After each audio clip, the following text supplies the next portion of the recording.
Welcome to our rally. Welcome to Flemington. Look around you. This is an amazing place. The amp goes so high. I'm afraid you might have to come in a little closer. With this mic? Okay. I don't deal with microphones usually. Well, you got. I'll talk right into this thing. And people will keep me in line here, hopefully. Welcome to Flemington. This is actually an amazing place. Almost everything you see when you look around you is well over 100 years old. The courthouse here is almost 200 years old. Look at the expression of this building. It's a solid, resolute, it's built for the ages. And just over there, in the same Greek Revival style, down the road a little bit, is a little tiny, delicate Southern law office, a little dollhouse of a building in the same style. And across the street, right over here, one of my favorite buildings in town, there's this amazing craftsmanship in the brickwork there. There's arches, there's different kinds of arches. It dances back and forth. It's craftsmanship like you'll never see anywhere else. This stuff is unique, it's irreplaceable. It doesn't get built anymore, you won't find it anyplace else. My name is Chris Bickel, and over the years I've led many walking tours of this town. And so why are we here today? What's the whole point of this rally? Today Flemington is threatened. Today we need to change what is coming. Today we need to stand up for our history and our heritage. The Friends of Historic Flemington is a group of very concerned citizens. We've called this rally to inform all of you and everybody else about what is proposed for the center of Flemington. The 4 historic buildings across from us are threatened with senseless demolition. They're about to be bulldozed and replaced with generic, oversized development. The hotel, little antique store building here, which goes back, way back. This building, which does need some rehab, and the 90-100 Main Street, which is now owned by the borough of Flemington. In fact, the development goes further, all the way down to Carrister Place. This plan has nothing to do with historic Flemington. It will destroy our town, replace the heart of Flemington with a shopping mall and an apartment complex. The proposed plan looks like it belongs in New Brunswick or Jersey City, not in our small country town. The new buildings will take up over 3 acres, from Main Street all the way back to Spring Street, from Bloomfield to Carrister, and all the Flemington Firs buildings back there. And these proposed buildings are huge. Believe me, they're huge. They'll be 6 stories tall, 7 stories on the Spring Street side. By comparison, Hunter Medical Center is only 5 stories tall. You will see this from everywhere in the borough, and they will fill up the whole block on the Spring Street side, pretty much as wide as the whole Hunter Medical Center when you look at it from the front, but taller.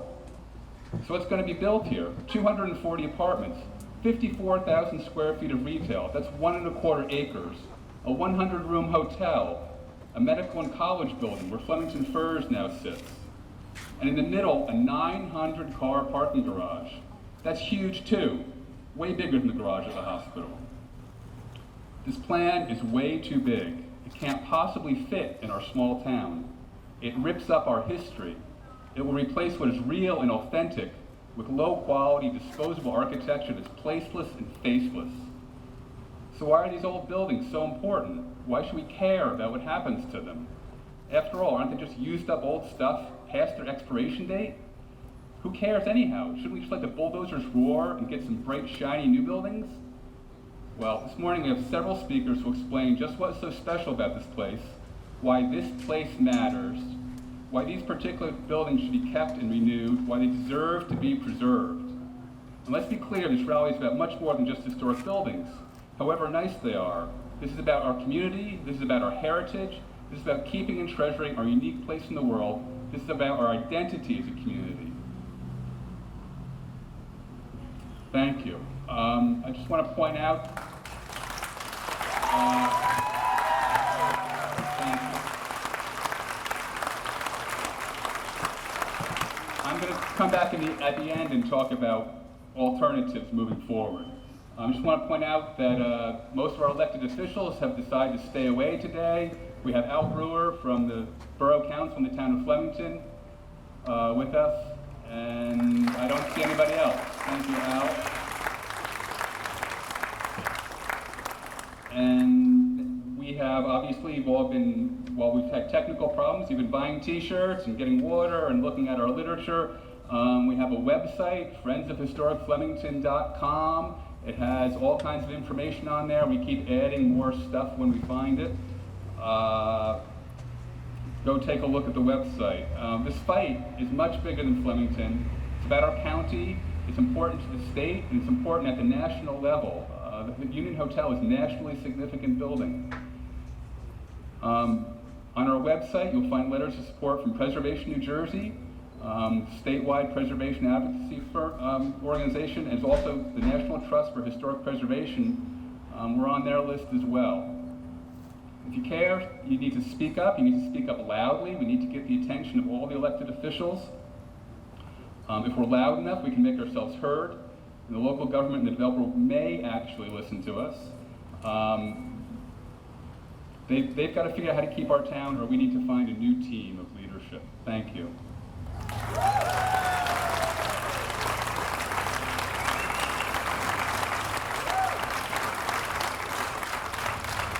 Our next speaker is Stephanie Stevens. Stephanie has been our county historian since before there was a county.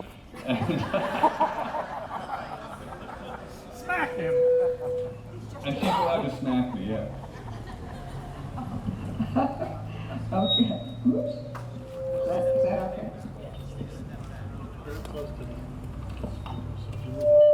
Now, you move out this way? Okay. Well, God loves us because it's not raining yet.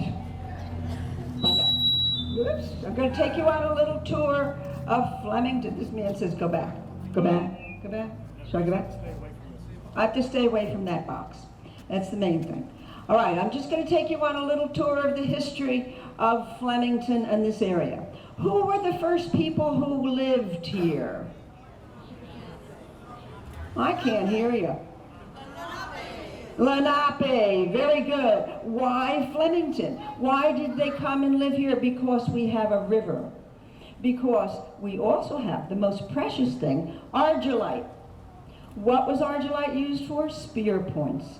This was your first manufacturing in this county, was to make spear points. Indians from other tribes came and made paths into Flemington, which eventually became your roads. Paths to Flemington to gather the argillite, because that's what they used as weapons, that's what they used for their home care, that's what they used was spear points. We call them arrowheads, but that's not correct. They were spear points. So what did we have? We had the American Indian who walked these streets, walked this area at that time.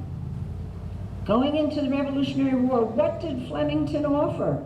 Flemington had a storehouse down by the Broadhead building, which eventually fell down. But it was Gary's raid on that storehouse where they stole, the British stole 500 guns that were there for the use of the Patriot Army. Unfortunately, Gary was the one who paid with his life. He was a Britishman. But this was part of your heritage here. These people were patriots. Moving on, as we go on into the next phase. By 1791, we found that the courthouse, which was in Trenton at that time, 1791, the courthouse was falling down. The people in this county were saying, it's too far to get down there to Trenton, to file our deeds, to go to court. And so they voted. Of course, ladies, it was only men who voted. They voted at that time to please make the courthouse in Flemington. And on this very site was your first courthouse in Flemington. By 1814, right across the street where the Union Hotel is, a hotel was built. This road that we call Main Street was the road to Trenton. It was very important. And so the coaches came up this way, stopped at that hotel, and went on their way up to New York. Took 2 days. Can you imagine that? 2 days to get from Trenton to New York? Well, it did at that time. Moving on from 1814, we get into this 1828. 1828, this little original courthouse burned to the ground. But of course, what was here? The foundation was still good, and being freeholders that were very penurious, they said, oh, that foundation's great. We're just going to build a new courthouse on that foundation. And that's what you see here, is the new courthouse, the 1828 courthouse. And now I have to tell you a little story about the freeholders of that day. When the courthouse burned down, they had to have a place to meet. And so they got the Methodist church. And they said, could we meet here? Could we have the courts here at the Methodist church? Which the Methodists said, why, of course. And so the people came in, the freeholders, the courts, and of course they had a rule, the courts did. There would be no horse racing on Main Street while they were in session. And there wasn't, believe me, under fine of law on that. But here we have this little courthouse being built in a matter of a few months. It burned in February. In May, they picked it up and put it back together again and made this beautiful Greek revival temple-style building.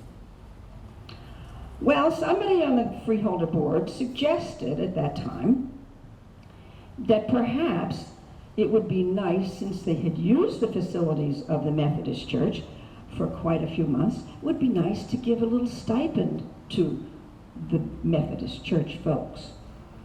Well, they pondered and pondered, and as usual, the penurious board of freeholders said, no, we're not going to do that. We won't give them any money. At the same time, the people in the courts, the judges, said, couldn't we please stop sitting on these hard wooden benches? Do you think you could buy some cushions for us to sit on? Because they sat for a couple of days. They only met twice a year, October and May. Well, the freeholders pondered that too, and they also said, sorry.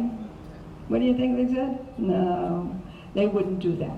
All right, moving on to the Civil War. Did this little town take part in it? Absolutely.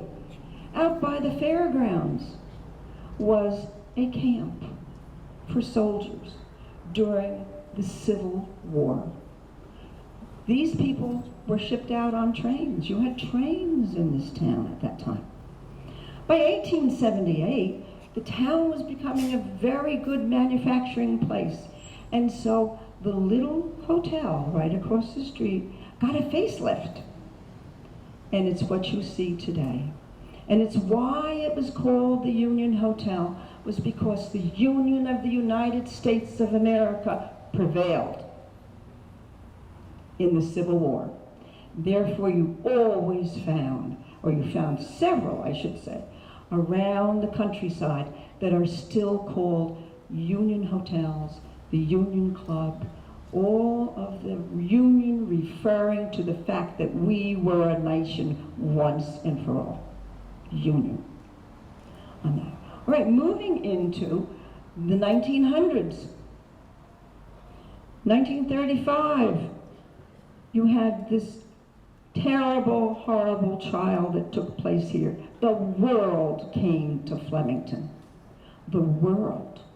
You had people from all over the world, all over the United States, coming to Flemington to be part of the Hauptmann-Lindbergh trial.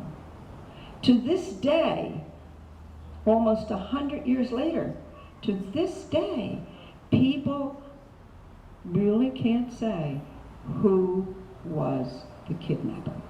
But we do know one thing, that every kidnap law in the United States of America had its roots right here, there, and here. Every single one. So here we have the Union Hotel, the courthouse, famous, famous places. And here we have 1980. The people in Flemington The committee at that time spent their money to put this whole little town on the National Register of Historic Places. It has history from the dawn of time right up until 1980, when it went on the National Register of Historic Places. And so what's now? It's now 2016. And in 2016, your National Register Historic District right across the street is going to be torn down. I ask you, why? Why? Why are these people making this look like downtown Newark? Why? You have to ask that. Ask your town committee.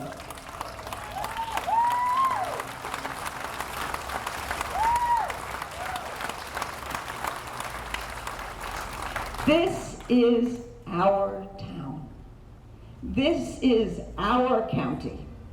Somewhere along the line, historical people and you people should have a say. You should be able to say, I want that. I don't want to tear it down for some bunch of baseball kids.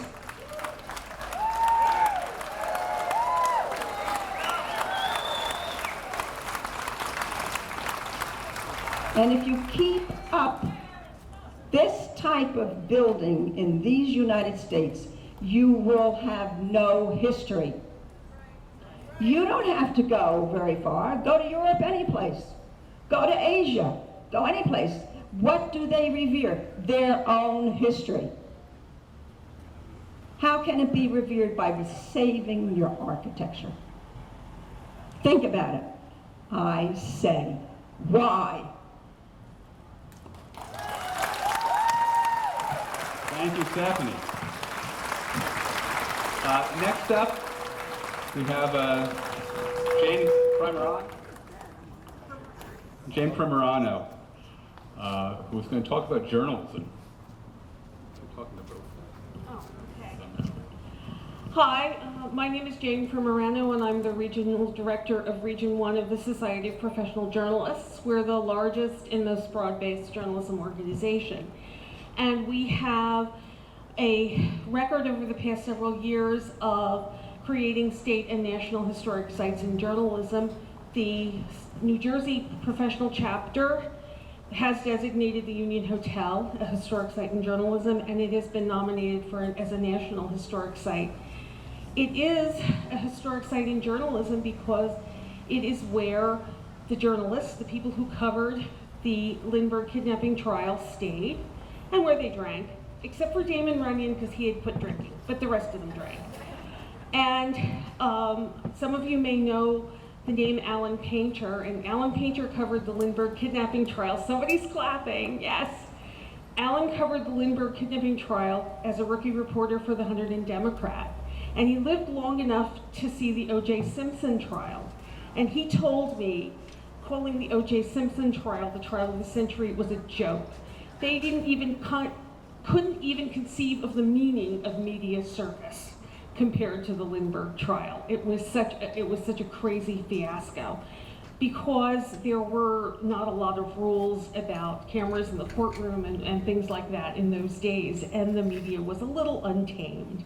We're talking Walter Winchell, we're talking Dorothy Parker, we're talking Damon Runyon, we're talking some of the most famous people in journalism of their day, and remember how important the newspapers were in those days. So this site is very important as a historic site in journalism. We don't generally jump on any political issues, of course. Obviously, I can't cover the issue, and nor can the other people who are involved in naming it a historic site. But it's very important to us, and it's very important to you, and I am so glad to see so many people here today. Thank you.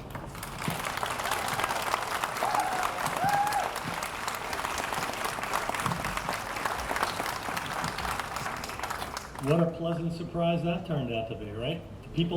I remember the headline said, "Reporters drink the town dry." When the town tried to move the liquor license, I went and testified, and I said, it's part of the historic building. Look at the newspaper. Obviously, I didn't succeed. My name is Frank Banish. I'm a community planner, and I've been doing that since 1972. And most of that time, I've been trying to balance conservation and development. And I've lived through a period where developers were all bad guys and growth was not a good thing.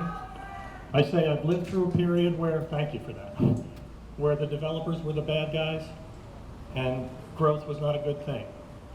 I've also lived through a period where everybody knows that growth is needed. We're not here to say these buildings fixed up the way they are is all we need in the middle of Flemington. We need this block to be a robust place where an awful lot happens, and we need these buildings to be the ambassadors to that new experience that let you come through the past to get to the future. We think that's really important.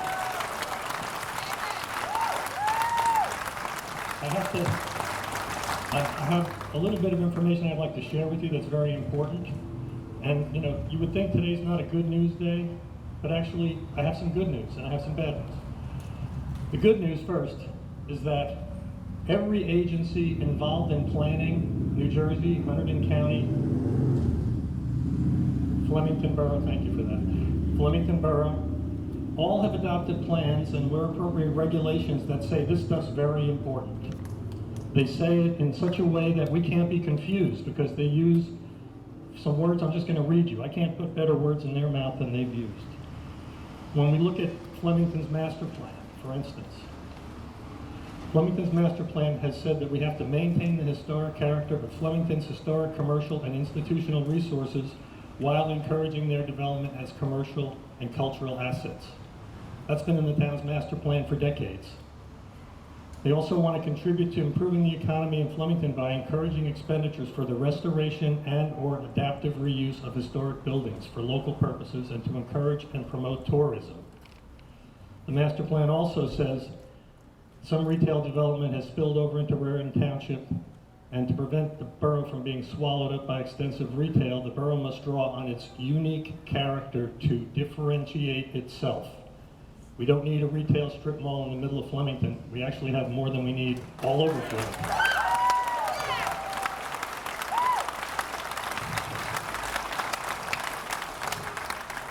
The borough has also long recognized that even though we've got these federal and state registered designations, and even though we have historic preservation controls, they're not strong enough, and I think we've seen down the street just how strong they aren't. They're not strong enough to protect any of what matters to us here.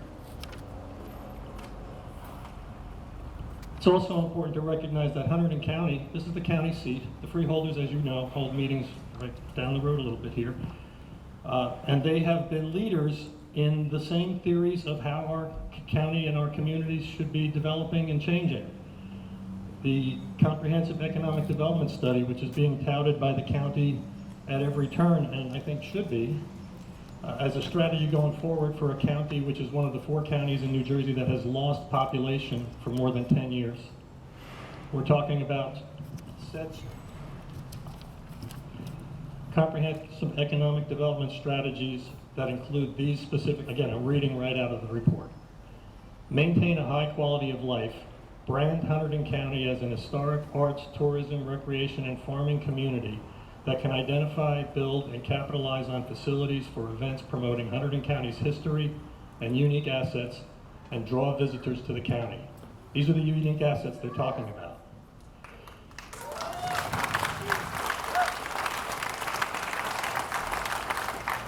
The SEDS also says foster local economic development. That's what everybody thinks we're going to get when we rip these buildings down. By enhancing the tourism industry through its cultural, recreational, and historic resources. They also want historic Hunterdon County's core brand to recognize that it's based on the agriculture, recreation, culture, and historic resource offerings. That's who we are. We're not a manufacturing place, and we're probably never going to be. We manufacture food. They also said, and this is really telling, as exemplified in this SEDS plan, corporate campuses and strip malls provide logical opportunities for multi-use repurposing and redevelopment to meet future business, employment, and housing needs. That means out on the state highway someplace, there's a place looking for the development that's trying to find a home here. It might be Liberty Village. Liberty Village could be exactly the place where that could be good, but certainly someplace on the state highway where there aren't 900 cars trying to get into that spot every day would be a better place. Hunterdon County's unique cultural and historic assets and its architecture are a magnet for visitors and residents alike. I don't have to read a lot more of this stuff for you to get the flavor of what they've said. What they've said is, this is all very important stuff. They've adopted policies and regulations. We have a historic district that says you're not supposed to tear this stuff down. Hunterdon County's farmland preservation plan has a historic plan element now. The county decided historic preservation was important enough to spend the open space money on, and so now historic preservation can be funded through the county, and they think it's worth doing because they say the most obvious benefit of historic preservation is the mere existence of the old structures and the sense of permanence and community that they provide. This is our place. I don't know what that other place would be like, but it wouldn't be this place at all. When they refer to heritage tourism as a new economic development strategy, welcome to Main Street, they're talking about these buildings. When they say the rehabilitation of historic structures has far-reaching economic benefits because it produces jobs, fosters heritage tourism, spurs reinvestment, increases tax revenue, and provides business income, it sounds like they know what they're talking about.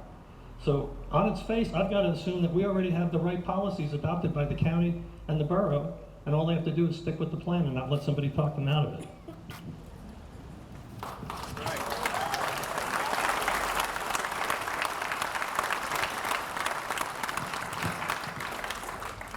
These plans also speak to context-sensitive development, and sort of like adaptive reuse, I kind of hate these buzzwords that planners and architects and people like that use because it puts a little distance between us when we use words like context-sensitive. Context-sensitive means you don't rip this stuff down. It means you find a way to adapt to new development so that it celebrates this and doesn't destroy it.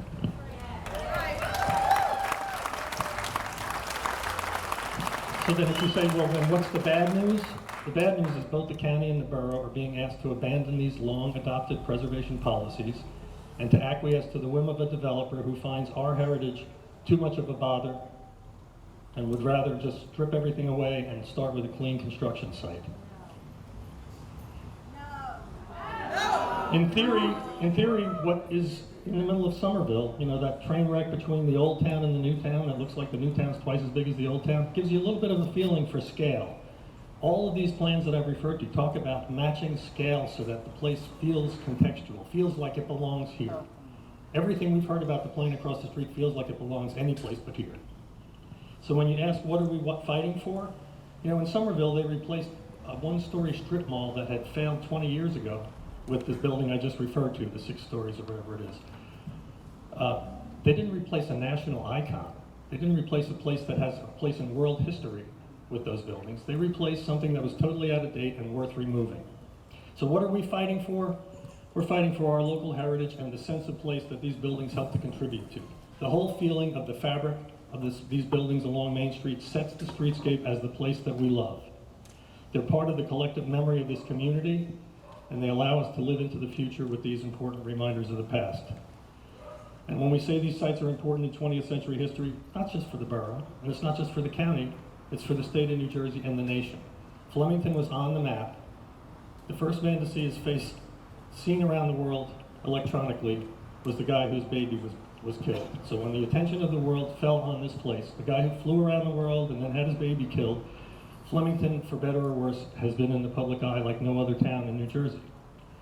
What is a sense of place, you might wonder? When people go out to spend the discretionary income they have today, one of the things we've learned is that experience is what they want to buy. When I was a kid, we used to go buy shoes, or we used to go out for dinner, or we would do things that were kind of single-purpose oriented. We had to go do this, and we were done. Nowadays, people are finding we're moving back to more urban places. All of these central places have become very popular now, almost too popular. There's not enough of them to go around, and yet people want to tear down the very thing that looks like what people are coming for and give us what you can get any place. Doesn't make sense. We want to protect the sense of place we have here.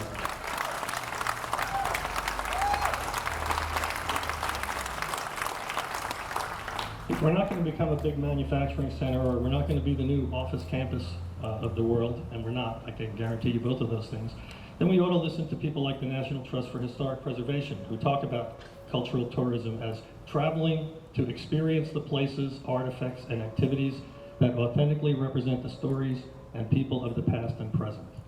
That's pretty straightforward. The focus on place is important because visitors want to learn about this history, just what we just heard people telling you about. People travel and spend their money just to hear what you got to hear for free today. Immersion experience. That's a cheap one, I'm sorry. Immersion experiences. You know, people want to go and get into the local cuisine, feel what the people feel like, how the community feels, what's it like to be indigenous or to buy indigenous things, and meet local people. Those are all parts of what we get out of this tourism experience. Some interesting facts: 78% of all U.S. leisure travelers participate in cultural and heritage activities while traveling, and culture heritage travelers spend $994 per trip, $192 billion annually in the U.S. economy. So with tourism being one of the largest industries in our state, and Hunterdon County being a tremendous place for tourism, look around. I mean, Lambertville, New Hope, all those places aren't famous because they tore down their Main Street and paved Paradise and put up a parking lot, you know, it's truly.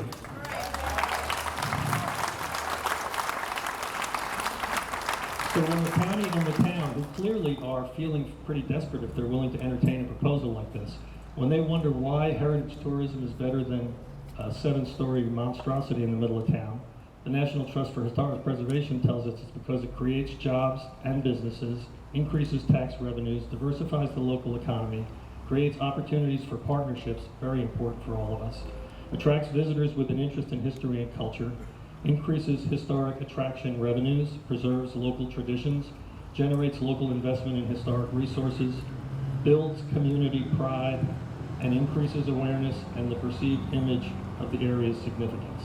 All of those, everything here helps us be a special place. Getting rid of everything here helps us be just like any place else, or probably worse than any place else. New Jersey tourism. Tourism becomes a bigger and bigger business in New Jersey all the time. It grew from 71 million visitors in 2010 to 95 million visitors in 2015. So in 5 years, tourism in New Jersey increased by over 1/3. I think a lot of industries wish they were growing at that kind of a rate. So when we talk about the buildings that bore witness to our history, we have to think of them sort of as friends. And is this the way you treat your friends? You know, these are things that can teach us something. They can share something of our past. I mean, I have many good memories of the Union Hotel. I wish I could remember them. But we all have memories that go with these places. And I think we have to continue to share those. So you know what the threatened buildings are. I won't spend too much time on that. Adaptive reuse, that other buzzword, that just means being nice to an old building and giving it a new life. That's what adaptive reuse is. It means it looks like that on the outside, but on the inside, it looks like whatever it needs to do to be available for these new uses. We're not here to suggest that the only answer is preserving these things in place. That is not the answer. We're not saying that's the answer. We're saying preserve them as part of this future, and you will be rewarded handsomely.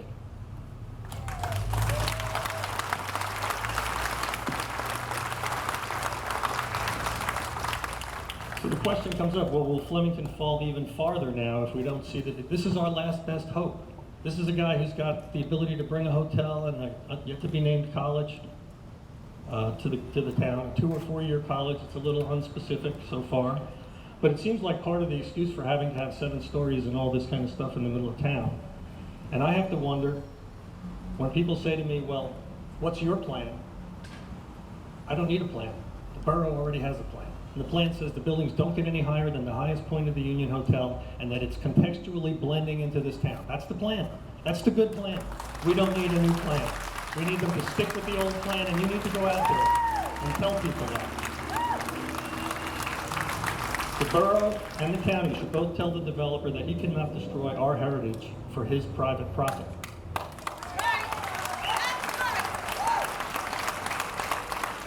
The other thing is, I'm not sure how many of you feel a sense of relief as you drive by where the old sawmill that we call the cut glass factory and the old power plant, the original electric power plant in the town. I'm not sure how many of you think it's great that we no longer have those things here because they were such an eyesore. But I tend to think that what we see happening now has set the stage for the pattern of development where there's disinvestment. You tear those buildings down, you don't have to pay taxes anymore. Slick move, right? So disinvestment first. Somebody's going to scoop up, when everything goes to garbage, somebody's going to scoop up the pieces real cheap. But when we tear this part of town down and something goes wrong with the economy and we end up with that down the street here for the next 15 or 20 years, nobody will ever come to Flemington. There will be no reason to try coming here. And if we don't fail, if ultimately these are all torn down and what happens here replaces it just like the plans say, people still won't come to Flemington because that's not what they come here for.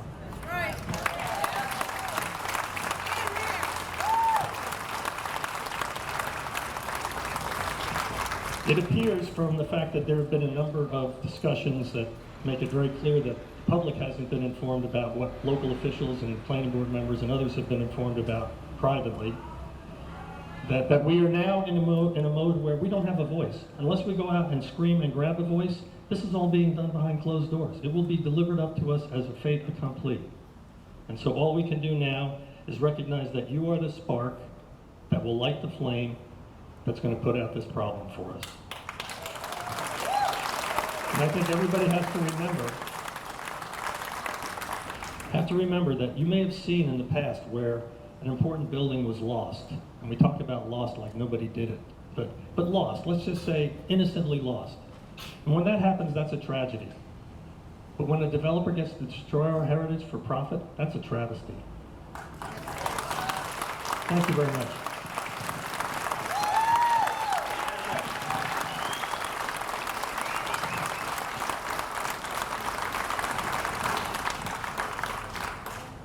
Thank you, Frank. I'm going to ramble on a little bit more and repeat maybe some of what Frank said, but from a little different point of view.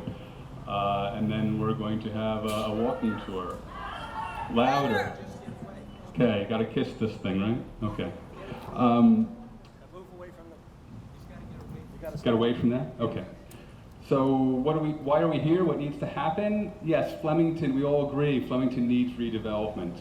And yes, these buildings are now empty and they desperately need to be revitalized. And yes, any plan that comes forward has to make economic sense. We all agree on those things, but demolishing these buildings is the wrong way to revitalize our town. None of our neighboring towns are demolishing their best assets. This plan is a return to old 1970s thinking. It's just urban renewal all over again.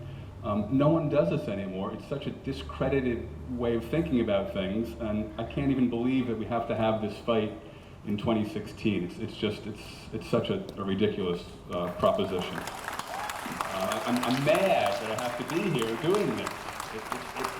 It just makes no sense.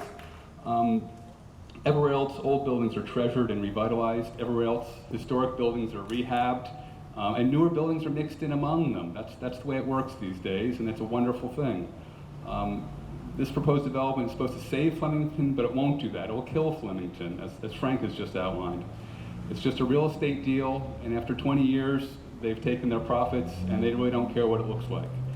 If you remember the old Flemington Mall, it just died and sat there until someone decided to revive it, and it'll die again and be revived again. Liberty Village right now, a wonderful place to go visit, right? That needs the bulldozer, not this. My experience, I've rehabbed buildings in town. I'm an architect, that's what I do if you don't know me. A few of you might not know me. The Flemington National Bank building right over here, if you recall, about 10, 15 years ago, was almost entirely vacant. Only the bank, everything else, a 3-story building entirely vacant. Local developer bought it, rehabbed it, put a whole bunch of tenants in there. Town clock building with a lovely clock up on the top with no hands on the face of the clock. Let's try to keep putting the hands on the clocks. But that building was also nearly vacant, just a few very drab apartments upstairs. We put an elevator in, we fixed it up. It's now full of offices, it's vital, it's alive. That's 2 out of 4. Down on the corner of Main Street and Mine Street, if you, Levinson Brothers, was it? Yeah, it was a hardware store for many years, and then it was a decrepit mess about a decade ago. That has been revitalized. There's high-end apartments up top. It looks wonderful. Right across the street from that, the Dietz building. We put an elevator on the back. We put in handicap toilets. We made it all modern and such on the back. And that building's been revitalized as well. So 4 of these buildings are the size of the hotel and the size of 90 Main Street. We revitalized them. It's not hard to do. It's not crazy expensive to do it. There were smart things. It was smart to do it.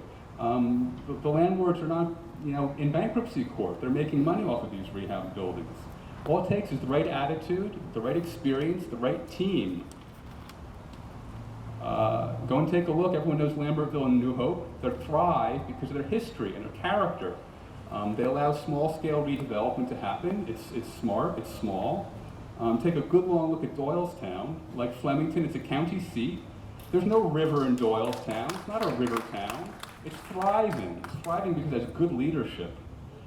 I've talked to many, many experienced architects, builders, engineers about these buildings.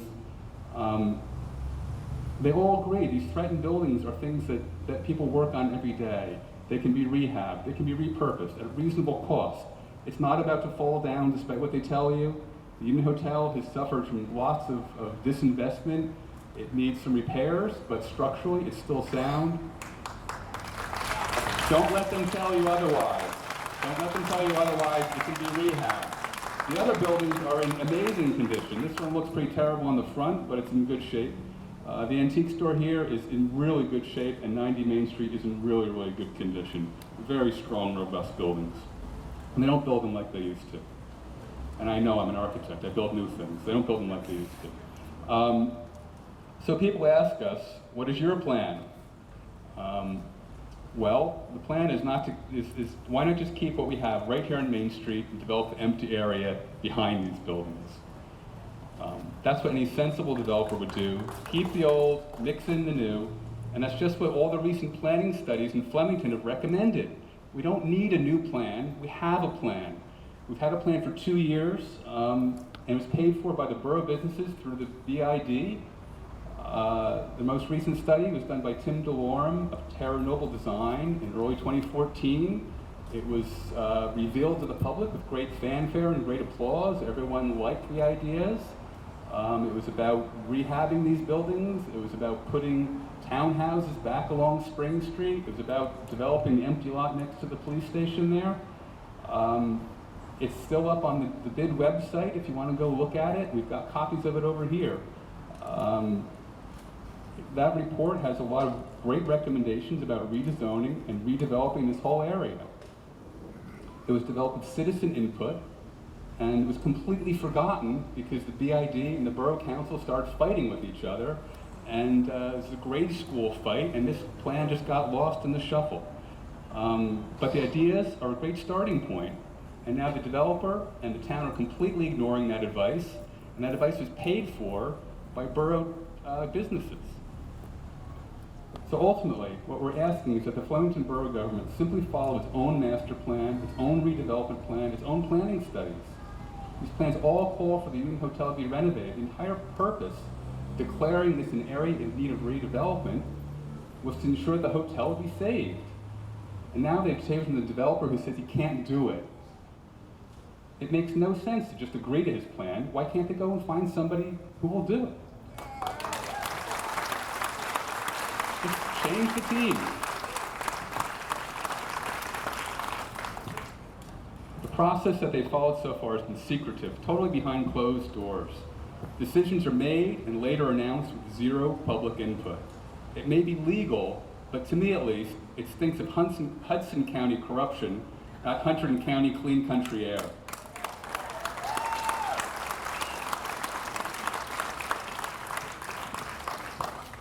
So the right process for an important project like this is for the community to decide what it wants first and then invite the developers in to implement that vision. Other towns draw up a redevelopment plan in an open public process before they invite the developers in. Flemington had started down that path 2 years ago and then dropped it.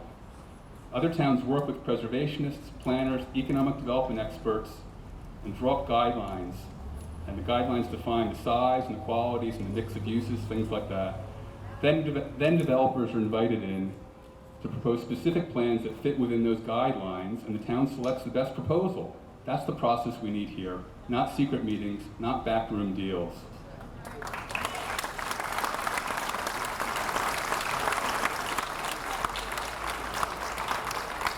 So in conclusion, Flemington's history and architecture have amazing potential. It's an amazing place. We can either destroy that potential right now, or we can build on it. Thank you. Preservation, yes. Demolition, no.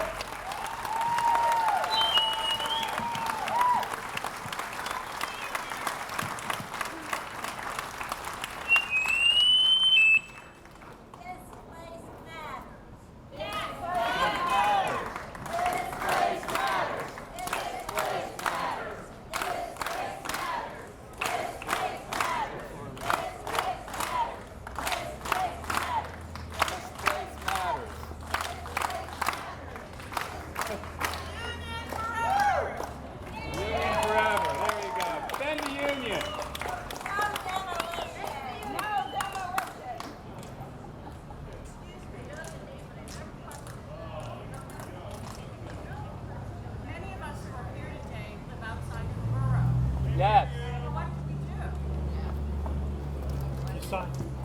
Call the mayor! Mike!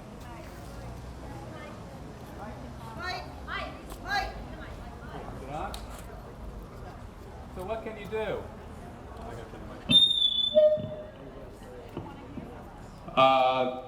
So what can you do? The mayor has said he doesn't want to listen to anyone who doesn't live or vote in the borough. That's the stated position of the government. County seat! It's the county seat, and I think it's of national importance, not just state or county importance.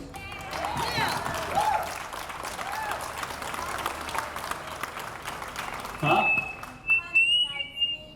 August 8th. Yes, Monday night is a borough council meeting. We've been trying to get people to go to each borough council meeting to speak up and let their opinion be known to the borough. So please come Monday night if you can. It's 7:30 p.m., 38 Park Avenue, 1 block over here. That's the first thing you can do is show up at our meeting. We've actually hired an attorney who is working on digging through the whole process to date and trying to see what they've done that's not quite up to speed. He requires money, so we require to do fundraising. So you can donate money, you can buy a t-shirt, you can just donate online. You don't have to get a t-shirt for your donation, you can just give us the money. So we're doing fundraising, there's petitions, you just need to get involved. We're having meetings, we have to make ourselves, we'll probably have to have another 500 people show up in the streets in September. We have a comedy night coming up as a fundraiser. I should know when that date is, but I don't. 17th, Saturday night. We have an art show coming up as a fundraiser. When's that date? The 24th and 25th of September. Call the freeholders too. Call the freeholders. The freeholders are behind this plan, or 4 of the 5 of them are. The mayor says he's not listening. The mayor says he's not listening to anyone out of the borough. However, they seem to be listening to the freeholders. So we need to put pressure back on where the pressure is coming from. It's coming from the freeholders. Yeah. When you ask what you can do if you don't live in Flemington, if you live in Hunterdon County, your town has a stake in our county seat. People in your town should be getting real. When I said you're the spark, I'm talking about go back home, let people know what they're trying to pull here, and make sure it doesn't happen. Thank you. How about NJTV?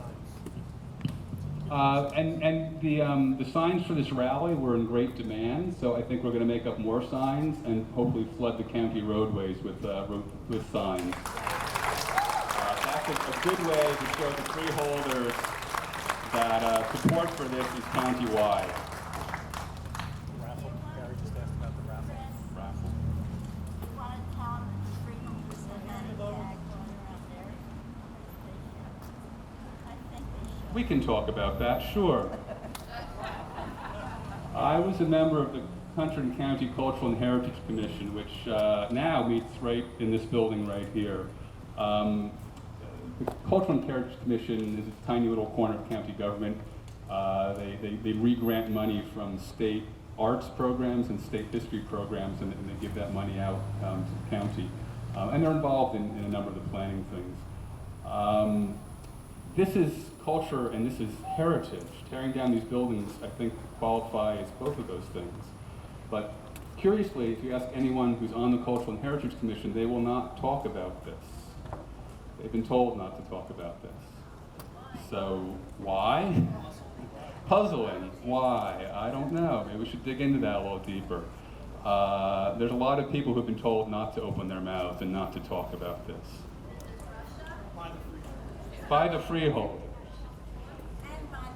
And yeah, so anyhow, there's a lot of people being told to sit down and shut up, and we need to make our voices heard to drown out that chorus. Thank you.